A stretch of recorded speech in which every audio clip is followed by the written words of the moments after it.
Bon, l'agriculture et les paysages, forcément, c'est très lié, hein, puisqu'on voit que les paysages, en tous les cas, mais je pense dans toutes les régions françaises, ils ont été façonnés par l'agriculture pour une bonne partie. Et chez nous, encore peut-être un peu plus, qu'on a conservé des bocages qui sont un marqueur pour la région. On voit qu'il y a un lien très fort entre la production agricole et le paysage.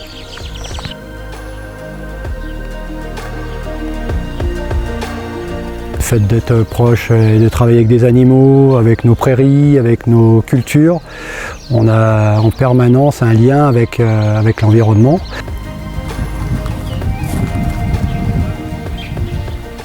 Nos pratiques, bien évidemment, qu'elles ont beaucoup évolué ces 30-40 dernières années, hein, c'est-à-dire qu'en permanence, il y a une réflexion pour savoir quel est l'impact de notre métier, et c'est un peu plus criant ces dernières années, bien évidemment. Donc on essaye et on est en permanence en adaptation par rapport à nos pratiques pour essayer d'avoir le moins d'impact possible sur la nature.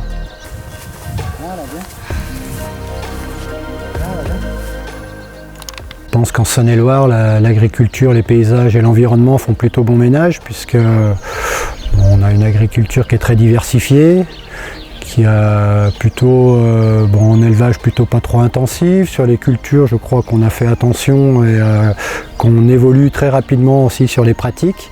Alors le grand danger, c'est justement de ne pas aller trop vite pour nos entreprises agricoles, parce qu'on a aussi des impératifs économiques. Donc bien évidemment, les agriculteurs entendent et comprennent les enjeux qu'il peut y avoir autour de l'environnement. Maintenant, il faut nous donner une période d'adaptation suffisamment importante pour qu'on puisse intégrer toutes les demandes de la société et puis tous les besoins qu'aura la planète pour passer les caps. On parle notamment du défi climatique, hein, bien évidemment.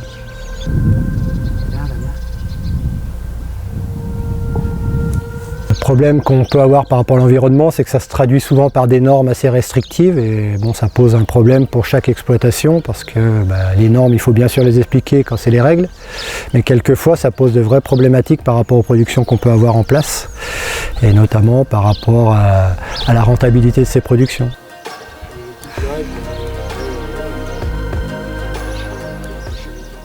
Je pense que le rythme est un peu élevé aujourd'hui et que finalement ça ne répond pas et ça ne résout pas forcément les problèmes d'environnement.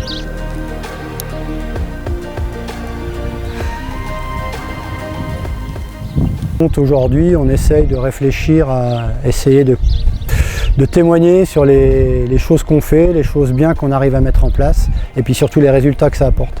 Et je pense que c'est la meilleure réponse par rapport à nos détracteurs qui trouvent qu'on ne va pas assez vite, pas assez loin et qu'on n'en fait pas assez.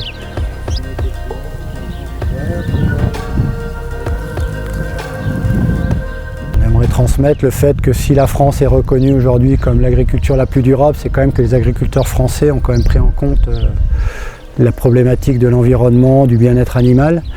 Et je pense que c'est important. Et nous, on peut être fiers, les agriculteurs, d'avoir fait ça. Peut-être que le chemin, on n'est pas arrivé au bout du chemin, mais mine de rien, je pense qu'il y a une vraie volonté de tous les agriculteurs de faire le mieux possible pour avoir le moins d'impact possible sur l'environnement.